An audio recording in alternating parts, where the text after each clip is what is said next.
All right, guys, welcome back to CSL March Madness. This is the round of 8, day 1, and we are in our very first 2v2 of Heart of the Swarm, spawning here in the bottom right, representing UC Davis. It's going to be Lava Fern, our purple Zerg player, and Speece, our blue Terran. And spawning over here in the bottom left, representing University of Minnesota Twin Cities, it's going to be ZM, our red Protoss, and Xenon, our orange Terran. So we do have a PT versus a TZ, Heart of the Swarm Ferg, and this is one of the only 2v2s that I've actually seen in Heart of the Swarm. I've played in a couple, but I haven't really watched too many. Yeah, and of course, these teams did prepare a little bit, getting ready. Really quick, I want to give some shout-outs that UC Davis had prepared. Thanks to all our this is from UC Davis, of course, from their coordinator, Speece. Thanks to all our sponsors for our previous lands a couple months ago, Blizzard, Patriot Memory, TT Esports, Twitch TV, and Riot Games. We have another event on April 13th. We invite everyone in the area to come out. There will be fun events for all skill levels. Of course, that's in Davis, Northern California. Shout out to Tim TBZ, who's been on the team for a long time and is solid as a rock. He can always count on him. Byron, who has single-handedly kept the UC Davis StarCraft Club running for a long time. Shout outs to Kai, Zhao, Alex, Michael, Andy, Maria, Jessica, Kyle, Peter, Chris, RKO, and Ferg, and whoever else I forgot who supports our club and players. And of course, shout out to Speece, because he is the coordinator there. Any shout outs from UMN, Chris? Well, I mean, these two guys, I mean, they've been part of the core team, just as long as the rest of them, I believe, and they have their team bios up. But in terms of shout-outs, I mean, all of these guys have something great to say about the team and how much that, they love playing with each other. Yeah. So, I just think that UNM is one of those teams that a lot of other CSL teams should aspire to be like, because sometimes that camaraderie can get lost, if you don't really meet up and play too often, or you only focus on just submitting the lineup. They take it that step further. So yeah. So what's going on in this game? Looks like Lava Fern has fast expanded Speece. Of course, Speece is a Zerg player who went Terran for the 2v2, making that oh so desperate switch to help out the UC Davis team. He was a little sad about that, but he is a pretty good player. Right now, it looks like Zeem and Xenon have done a nice little wall there. Just going to build up their base in their main. And this map is crazy, Chris. This is like a really short rush distance. I mean, close by air, it's almost only the one single screen width. Any experiences on this map? I haven't had any experiences on this map, but I mean, you can almost see each other's bases from, close by air. It is just insanely close right now. We do see ZM actually sending out a scout, Speece putting out a bunker for Lava Fern. So they're going to take a pretty defensive posture here, and I wouldn't be surprised if Xenon and ZM of Twin Cities decided to put on some heavy aggression, because they've shown no signs of expanding here. We do see Reactor Hellions coming out, and ZM kind of pumping out some gateway units himself. But pretty basic build orders, nothing too crazy. But there are some confrontations going on, but that bunker is going to be very helpful from Speece. Yeah. Looks like UMN, they're not messing around. They want to start putting some pressure here on the UC Davis players. They've got, gateway units out. They've got double Hellions coming out, Stim on the way behind it. No signs of any kind of expansion from these players. So it's going to be on UC Davis trying to hold it. Looks like this Overlord Scout getting in there, seeing what's going on. The Queen, of course, just going to poke away at those Hellions, but they're going to have to build up some defenses right now. I mean, only one Marine in that bunker. It's basically only health right now. And yeah, these are really annoying. They're going to weaken this Queen, though, not trying to run around right now. The Protoss units just not getting in here too quickly, but now they're starting to pick away. They're starting to lessen the health on those Queens. Widowmine's getting in there, though. Oh, doing some playing patiently so far. Playing patiently so far. Widowmine does take out another Hellion, but so far, I would say nice patient play here from Twin Cities. They're not getting too anxious, but the longer they wait, it could pose problems. I mean, TBZ now pumping out Widowmines from his reactor factory, so 2 at a time. Speedling's now out. More spine crawlers are out, so it's going to be causing a lot more issues.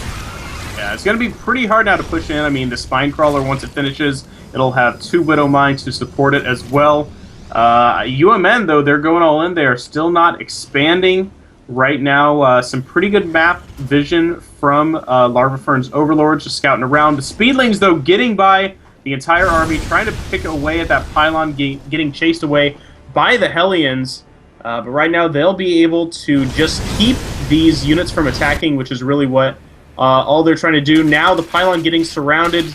Larvifern is slowly... Spees with a Widow Mine drop right in ZM's mineral line. Will he see it? I don't think he will. I think they're all going to connect, and pretty decent. 10 kills 10 total. Kills, yeah. Oh, that hurts. And these Protoss took a Widow Mine to the face as well, but an Overlord allowing them to keep on pushing. Now Hellions out, Marauders as well for for Spees. Medevac actually picked up. Ooh. Ouch. But I mean, Spees is feeling good after those Widow Mines did so much damage. They are going to get cleaned up just before that cooldown finishes. No, he's actually going to get a few more kills right as he was taken out. So the Observer does come up, but not before those Widow Mines can get off 2 solid volleys. Now we have the Momo Ship Corps with the army here, and a Time Warp could be useful, but the army of UC Davis is just looking too big right now. Yeah, though there is what looks like a double drop here coming out. 2 Marauders, 2 Hellions. I don't believe there is any sort of fire bat action. No, there is not an armory.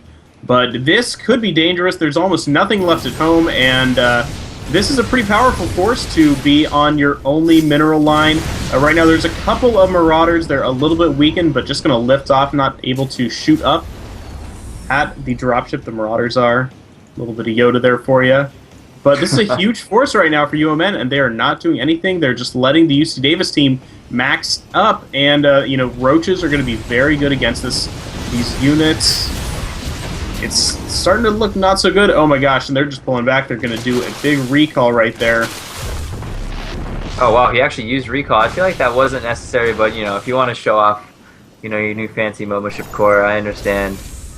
Recall is just such a phenomenally strong ability, and the mules being dropped at the base are being taken out to Spees, and the UC Davis 2v2 is extending their lead once again, and with no plans to take an expansion here for the Protoss player ZM, it's kind of ticking time bomb because Spees has now thrown down his command center. Oh my gosh, all the Hellions there got caught. Only 6 of them survived the fight to run back home, but these Roaches are in scary numbers right now. The bio is out for Spees. The Hellions there. He's got the medevacs as well. This push is going to come hard. Right now, Xenon is also not mining all the way. There's a drop that looks like it was just cleaned up in the back. But, ooh, a siege tank doing a lot of damage. Forced to throw down a scan. Will pick off the siege tank. This UC Davis army is running in. The Hellions taking a lot of damage there. But now it's going to be Protoss. Yeah. The Stalker's not able to do too much. The Mothership Corps is going to fall, not before throwing down the Time Warp. But this is a lot of damage. There's a lot of help on these units from the UC Davis team. And the army of UMN is slowly falling.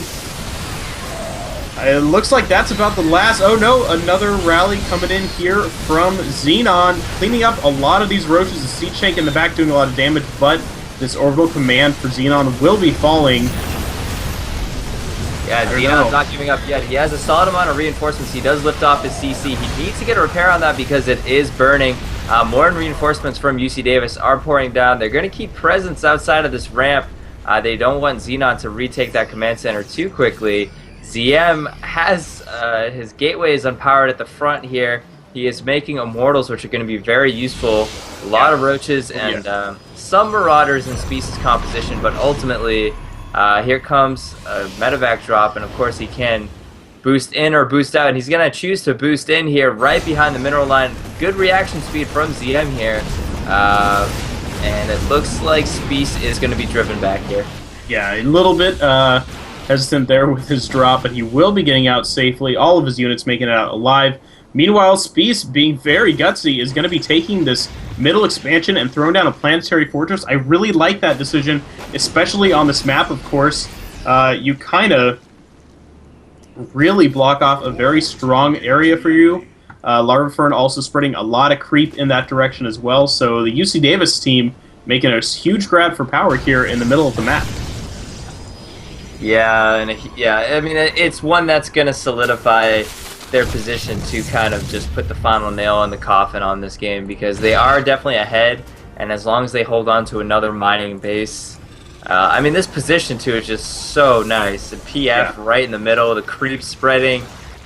It's just all signs point to goodness for UC Davis, whereas Twin Cities here, yes, they have this base coming back up online, but they really have no advantages, and a good time warp could go off, and there it is. But it doesn't really... Catching. Yeah, all that bio got caught there, but they did stim to get out. Though my favorite units in the world right here, Larvifern built some Hydras. They do have that speed upgrade. It did finish in time, and they're going to be able to run all the way around. Speed Hydras, going to be able to do a lot of damage from the background, but running in here without... Arc, though. Yeah, I mean, the army was looking good for UMN, but now that the flank from the top is coming in for Davis, they're going to clean up a lot of this unit, and I think that is, yep, it's going to be the end of the game here, as UC Davis wins the very convincing 3-0. Yeah, and I mean, no one can really say it was a complete shocker that UC Davis was able to once again, show that they're a dominating team. But I mean, Twin Cities had some strong players. It's just some builds didn't really work out for them. I mean, TBZ, kind of in a category of his own. But I mean, there was, just build order disadvantages, and the Zerg that ended up getting his base hatchery blocked from that pylon was just such a rough loss to take. Yeah. And with a best of 5 format, it's over in a flash, and sometimes it doesn't work out, but you can always sign up for another qualifier, so it's it's not so bad. Yeah, and of course we have signups right now for qualifier 2. It's going to happen in 2 weekends. But if you are just tuning in, of course, we just watched UC Davis against UMN. Our sponsors are NCIX and Raid Call. Big shout out to them. Of course, you can join us in Raid Call Group 1111, and if we get 25 people in our Raid Call channel, right now we only have 15, so only 10 people need to join. We will be giving out an SC2 messenger bag. I believe those are from Razor. That sounds pretty sexy. Yeah, I mean, you could win a messenger bag just for watching. Dude, I'm in the channel. Can I be entered in? I don't think we can win, Chris, but we can pretend. Dude, I'm in the channel. This is not... Alright, whatever. So join us on Raid Call. We're having a great time. We'll be answering questions during the break, but we will be back with Game 2. What's coming at him, Chris? We're going to have San Jose State University going up against Ohio State, 2 very strong teams as well. So looking forward to that match. We'll be back in just a couple minutes.